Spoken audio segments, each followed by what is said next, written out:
moment that shook the NBA Finals. Nobody expected the biggest controversy of the NBA Finals to happen on the Spurs bench. Not Victor Wembanyama, not Jalen Brunson, not a game-winning shot, not a referee's whistle. Instead, it was a 2-0-year-old rookie who finally reached his breaking point. And what happened next may have exposed a problem inside the San Antonio Spurs organization that could change the future of the franchise forever. The cameras caught it, fans noticed it immediately. Social media exploded within minutes. Dylan Harper wasn't celebrating. He wasn't encouraging teammates. He wasn't quietly accepting a coaching decision. He was visibly frustrated, angry, confused. And according to multiple reactions from fans watching the footage, Harper appeared to be questioning why he was sitting while the game was slipping away. Now think about that for a second. This wasn't some random regular season matchup in January. This was Game 5 of the NBA Final. The biggest stage in basketball. The moment every player dreams about from the time they first pick up a basketball. And somehow, the hottest player on the Spurs roster was watching critical possessions from the bench. That's what makes this story impossible to ignore. Because Dylan Harper wasn't struggling. He wasn't overwhelmed. He wasn't making rookie mistakes. He was thriving. While veterans around him were feeling the pressure, Harper looked fearless. While the Knicks were throwing everything they had at San Antonio, Harper kept finding answers. While the Spurs desperately searched for offense, Harper kept delivering. And yet, when the game reached its most important moments, the rotations told a very different story. A story that left fans asking one question: what exactly was the coaching staff seeing that everyone else wasn't? The frustration didn't come out of nowhere. This wasn't one emotional outburst. This was weeks of pressure. Weeks of watching fourth quarter leads disappear. Weeks of seeing opportunities slip away. Weeks of wondering whether the Spurs were trusting the right players when the season was on the line. Then came Game 5, the night everything boiled over, the night Harper delivered one of the most impressive performances we've seen from a rookie on the final stage. The night San Antonio had a real opportunity to keep its championship hopes alive. And the night that may have revealed a growing divide between what the front office believes and what is actually happening on the court. Because beneath the headlines, beneath the bench drama, beneath the viral clips and fan reactions lies a much bigger question. Have the Spurs accidentally discovered a future superstar faster than they expected? And if they have, why wasn't he on the floor when they needed him most? That's where this story gets truly fascinating, because the answer doesn't just involve Dylan Harper. It involves De'Aaron Fox. It involves millions upon millions of dollars. It involves championship expectation, and it could force San Antonio to make some uncomfortable decisions much sooner than anyone imagined. Before we break down exactly what happened, where the frustration came from, and why NBA fans are taking Harper's side, let me know where you're watching from today. And if you believe performance should matter more than contracts in the NBA, hit that subscribe button and comment the number 1 below. If you believe veterans should always get priority in championship situations, comment the number 2. Trust me, you'll want to stay until the end of this story, because what happened next changed the entire conversation around the Spurs' future. The rookie who refused to look small. Dylan Harper did not play like a rookie in Game 5. That is the part nobody can ignore. On a stage where young players usually rush, panic, or disappear, Harper looked like he had been waiting for this moment his entire life. Every possession felt controlled. Every decision felt sharp. He was not forcing shots just to prove a point. He was not hunting highlights. He was reading the floor, attacking gaps, taking what the Knicks gave him, and punishing them when they relaxed for even half a second. That is what made his 25 points feel bigger than a box score. It was the way he got them. He scored through contact. He created separation in the mid-range. He made defenders pay when they went under screens. He stayed composed when the crowd got louder and the pressure got heavier. Most rookies look smaller under the final spotlight. Harper looked bigger, and that is why the bench moment hit so hard. Because when a rookie gives you that kind of performance, you do not treat it like an accident. You do not bury it under rotation politics. You do not pretend the safer choice is automatically the better choice just because the safer choice has more years in the league and more money attached to his name. Harper was telling the Spurs something with his play. He was saying, I am ready. But the coaching staff seemed afraid to fully believe it. That hesitation is where the tension began. Harper could feel the game moving. He could feel the Knicks starting to climb back. He could feel San Antonio searching for answers. And from his seat on the bench, he knew he had already been one of those answers. That is a dangerous feeling for a young competitor. Not arrogance, not disrespect, just belief. The kind of belief every great player needs before the rest of the world fully catches up. And in that moment, Dylan Harper was not acting like someone asking for a gift. He was acting like someone who believed he had earned the right to fight for the season. The $230 million problem. De'Aaron Fox is not just another player in this story. He is the pressure point. He is the contract. He is the name. He is the veteran San Antonio chose to trust when the franchise decided it was ready to chase something bigger, and that is why this situation became so explosive. When a team commits that kind of money to a player, it is not just paying for talent, it is making a public, it is telling the locker room, the fan base, and the entire league, this is one of our guys, this is someone we believe can lead us when the lights are brightest. But Game 5 did not feel like that. Fox had moments. He has speed, he has experience, he has the reputation of a dangerous guard who can break defenses when he gets downhill. Nobody is pretending he cannot play. The problem is that in the finals, reputation does not win possessions. Production does. And when the fourth quarter arrived, San Antonio needed more than reputation. They needed calm decision-making. They needed shot creation.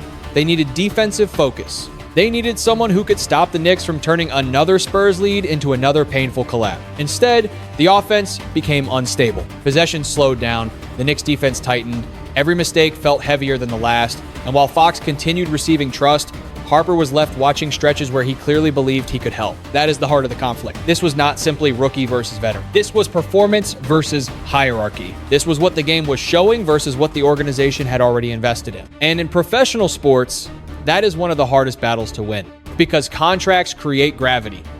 Coaches feel it, front offices feel it, players feel it. Once a franchise pays someone like a cornerstone, it becomes difficult to treat him like anything else, even when the game itself is telling a different story. That is why Harper's frustration mattered. He was reacting to something deeper than minutes. He was reacting to a system that seemed unwilling to reward what was happening right in front of everyone. The fourth quarter collapse, nobody could explain away. The Spurs did not lose game 5 inches one possession. They lost it through a pattern. And that pattern had been haunting them all series. San Antonio would start strong. The ball would move. The defense would hold.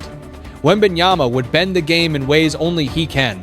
Harper would inject life into the offense. Role players would hit just enough shots to make the Spurs believe they had control. Then the fourth quarter would arrive, and suddenly, everything changed. The Knicks became more patient. Jalen Brunson started hunting matchups. New York slowed the game down, forcing San Antonio into half-court decisions where every choice mattered. The pressure rose, and the Spurs began to look less like a team protecting a lead and more like a team trying not to lose it. That is a dangerous shift, because championship teams do not survive by hoping the clock saves them. They survive by making the right decisions before panic arrives. The Spurs did not do that. They waited too long to adjust. They trusted rotations that were not working. They allowed the Knicks to build rhythm instead of disrupting it early. And every time New York made a push, San Antonio seemed trapped between loyalty and logic. That is where Harper's situation became impossible to ignore. He had already proven he could function under pressure. He had already shown the ability to create clean offense when the game tightened. He had already given the Spurs energy, confidence, and scoring. Yet when the most important minutes arrived, the team leaned back toward the veteran structure, and the results were brutal. The lead faded. The momentum flipped. The building changed. The Knicks smelled weakness, and once a finals opponent smells weakness, they do not politely give the game back. They attack it. Possession by possession, New York took control. Brunson dictated tempo. The Spurs searched for answers. And the player who had looked most fearless for San Antonio was not given the full chance to finish what he started. That is why fans were furious. Not because Harper is perfect, but because the Spurs had evidence. And they ignored it when it mattered most. What the cameras really captured, the viral bench moment was not just about anger, it was about disbelief. That is what made it so powerful. Dylan Harper's body language told a story that every competitor understands. He was not simply upset because he wanted more shots. He looked like a player who believed the game was slipping away for reasons that did not make basketball sense. And that is what turns a normal sideline disagreement into a national conversation. Players argue with coaches all the time, emotions rise in big games, words get exchanged. That alone is not shocking. What made this different was the context. A rookie had just played the game of his young career on the biggest stage in basketball. His team was fighting to keep its finals hopes alive. The veteran guard ahead of him was struggling to deliver in the exact moments the franchise paid him to own. And instead of riding the player who had momentum, San Antonio returned to the familiar plan. Harper saw it, the bench saw it, the fans saw it, and the cameras caught just enough for the entire basketball world to start connecting the dots. That is why the clip spread so fast. It confirmed what many viewers were already thinking. It gave emotion to the argument fans were having in real time. Why is Harper sitting? From the outside, it looked like a young player challenging authority, but from another angle, it looked like a young player demanding accountability from a team that could not afford to be sentimental. That does not mean Harper handled it perfectly. There is a right way to speak inside a locker room. There is a right way to challenge coaches. There is a difference between competitive fire and public frustration, but great players usually have to learn that balance. What cannot be taught is the fire itself, and Harper clearly has it. The Spurs now have to decide whether they see that moment as a problem to control or a signal they should listen to, because sometimes the uncomfortable voice in the room is not trying to divide the team. Sometimes it is pointing directly at the truth. Wembanyama, Harper, and the future San Antonio cannot ignore. The Spurs' future was supposed to be simple. Victor Wembanyama was the foundation. Everyone else was supposed to fit around him. But Game 5 may have changed the picture. Because Dylan Harper did not just have a good night, he gave San Antonio a glimpse of a future that might be more dangerous than the one they originally planned. Think about what Harper next to Wembanyama could become. Wembanyama changes the geometry of the court. He protects the rim, stretches defenses, creates mismatches, and forces opponents to build entire game plans around his presence. He is the kind of player who can tilt a franchise's ceiling by himself. But even a player like that needs the right guard beside him. He needs someone who can stay calm when defenses overload, someone who can create without panicking, someone who can punish teams for focusing too much attention on the big man, someone who does not shrink when playoff pressure turns every possession into a test. Harper looked like that player. Not someday, not in theory, in Game 5 of the NBA Finals. That is why this situation matters so much. If Harper is becoming the second pillar faster than expected, then San Antonio has to rebuild its internal hierarchy around reality, not reputation. That does not mean Fox has no value. It means his role has to be judged honestly. If he is at his best as a speed weapon, secondary attacker, or veteran stabilizer, then the Spurs must have the courage to define him that way. But if they keep forcing the idea that he is the primary late-game answer when the evidence says otherwise, they risk holding back the very core they are trying to build. Wembanyama and Harper could become one of the most fascinating young duos in the league. Size and skill, defense and creation, composure and fire. But for that to happen, San Antonio must stop treating youth as a reason to wait. Sometimes a young player does not need permission to become ready. Sometimes he proves it before the organization is prepared to admit it. The coaching question becomes impossible to avoid. Every finals loss creates blame, but this one created questions that will not disappear quickly. The coaching staff has to answer for the fourth quarter. They have to answer for the rotation choices. They have to answer for why the same pattern kept happening again and again without a strong enough adjustment. This is not about attacking one coach. This is about accountability. In the NBA Finals, every decision gets magnified. A late timeout matters. A defensive coverage matters. A substitution matters. A 2-minute stretch can become the difference between forcing another game and watching another team celebrate on your floor. San Antonio did too many things too late. They reacted after momentum had already shifted. They trusted structure over rhythm. They treated the veteran option like the safe option, even when the rookie had been the better option. That is the part that will follow them into the offseason. Because once players feel that minutes are not fully connected to performance, trust becomes fragile. A locker room can survive hard coaching. It can survive tough losses. It can survive uncomfortable conversations, but it cannot survive confusion for long. Players need to believe that what happens on the court matters. They need to believe that if they produce, they will be rewarded. They need to believe that the team's goal is bigger than contracts, politics, or protecting reputations. Harper's frustration suggested that belief may have been tested. And when a rookie feels it strongly enough to show it during the finals, the organization cannot just brush it aside as youthful emotion. They have to examine why he felt that way. They have to ask whether the rotations matched the game. They have to ask whether Fox was trusted because he earned it in those moments or because the team felt obligated to trust him. Most importantly, they have to ask whether their coaching philosophy is flexible enough to chase a championship in real time. Because the playoffs punish stubborn, and the finals expose it. The Knicks took what San Antonio gave them. The Knicks deserve credit. They did not panic. They did not fold when San Antonio built leads. They waited, adjusted, and attacked the same weakness again and again. That is what championship-level teams do. They identify where the opponent is uncomfortable, then they keep applying pressure until the structure breaks. For the Spurs, that breaking point kept coming late. New York understood that San Antonio was still figuring out its identity. They understood the tension between Fox's status and Harper's emergence. They understood that if they could drag the game into tight fourth-quarter possessions, the Spurs might start second-guessing themselves, and that is exactly what happened. Jalen Brunson became the stabilizer the Knicks needed. He controlled pace, he found spots, he forced San Antonio's defense to make decisions, and whenever the Spurs hesitated, New York punished them. That is the contrast that made Game 5 so painful. The Knicks knew who they were. The Spurs were still deciding. In the finals, that difference is massive. One team was operating with clarity. The other was caught between its planned hierarchy and its emerging truth. Harper represented the truth. Fox represented the plan. And when the game became tight, San Antonio chose the plan. New York gladly accepted that choice. This is why playoff basketball is so unforgiving. It does not care about what a team intended to be in October. It does not care about salary numbers. It does not care about reputation. It only cares about what works under pressure. The Knicks found what worked. The Spurs hesitated, and hesitation in the finals becomes blood in the water. By the time San Antonio realized the game had turned, it was already too late. The Knicks had rhythm, Brunson had control, the Spurs had tension, Harper had frustration, Fox had pressure, and the coaching staff had a decision that will be replayed all offseason. That is how championships swing, not always with one dramatic shot. Sometimes with one repeated mistake nobody corrects in time. The offseason decision that could define everything. Now the Spurs enter the hardest part, not the loss, the aftermath. Because losing the finals hurts, but misunderstanding why you lost can damage everything that comes next. San Antonio cannot walk into the offseason pretending this was just about youth, bad timing, or one rough fourth quarter. That would be too easy.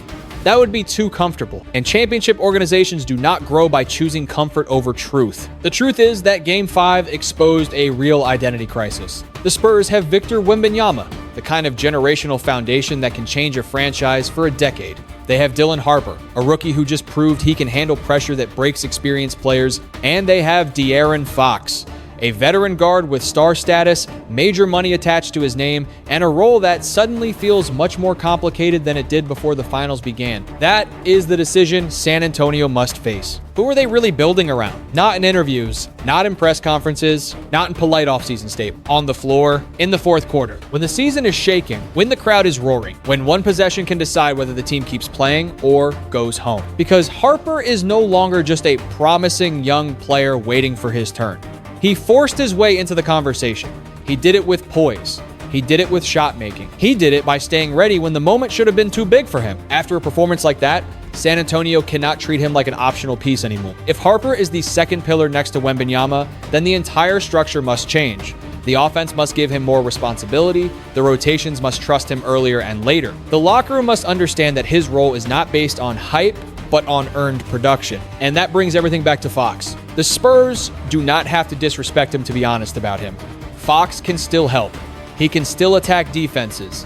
He can still bring speed, experience, and pressure to the game. But his role cannot be protected only because his contract is massive. That is how teams get trapped. They start managing money instead of minutes. They start protecting reputations instead of possessions. They start choosing what was supposed to work over what is actually working. If San Antonio makes that mistake, this finals loss will not be the end of the problem. It will be the beginning of a bigger one. Because Wembanyama's timeline will not wait forever. Harper's confidence cannot be mishandled, and Fox's role must be defined clearly before confusion turns into tension. This offseason is not just about trades, contracts, or rotation tweaks. It is about courage. The courage to admit Harper may be ready sooner than expected. The courage to ask whether Fox is best used differently. The courage to build a team based on evidence, not ego. The Spurs have enough talent to return to this stage, but talent alone does not win championships. Clarity does. Trust does. Accountability does. And after Game 5, San Antonio has no excuse to avoid the hard conversation anymore. The lesson San Antonio cannot afford to ignore. The lesson from this finals is not that Dylan Harper should disrespect coaches. It is not that De'Aaron Fox is finished. It is not that one emotional bench moment should decide the future of an entire franchise. The lesson is deeper than that. Championship teams have to be honest before they can be great. Honest about who is producing, honest about who is struggling, honest about which players fit the moment and which players only fit the original plan. San Antonio's biggest challenge now is not talent. The talent is there. Wembanyama gives them a ceiling most teams can only dream about. Harper gives them a new source of fire, creation, and confidence. Fox still has ability, experience, and speed that can help a team win. But talent without clarity becomes chaos. And in Game 5, the Spurs looked like a team without full clarity. They had a rookie playing beyond his years. They had a veteran carrying the weight of a massive contract. They had a coaching staff caught between loyalty and evidence. They had a championship opportunity slipping away while everyone watching could feel the tension building. That is why this story mattered. Not because of drama alone, but because every great franchise eventually faces a moment where it must choose truth over comfort. For San Antonio, that moment may have arrived sooner than expected. If Harper is ready, let him grow. If Fox needs a different role, define it with respect and honesty. If the coaching staff made mistakes, learn from them without turning the locker room into a battlefield. The best organizations do not destroy people to solve problems. They communicate, They adjust. They protect the team while still rewarding performance. They understand that young players need guidance, veterans deserve respect, and winning requires both courage and humility. That is the peaceful path forward. No public blame games. No tearing down a player for one bad series. No treating a rookie's fire like a crime. Just honest basketball decisions made for the good of the team. Because the Spurs still have a future most franchises would envy, but that future will only become a championship reality if they follow the evidence, not the noise. So now the question is yours. Should Dylan Harper become a starter next to Victor Wembanyama next season? Should De'Aaron Fox accept a different role? Or should the Spurs keep trusting the veteran structure? Drop your answer in the comments. Comment 1 if you believe Harper has earned a bigger role. Comment 2 if you believe Fox still deserves full trust. And if you enjoyed this breakdown, subscribe to the channel, like the video, and share it with another NBA fan because the finals may be over, but the future of San Antonio is just getting started.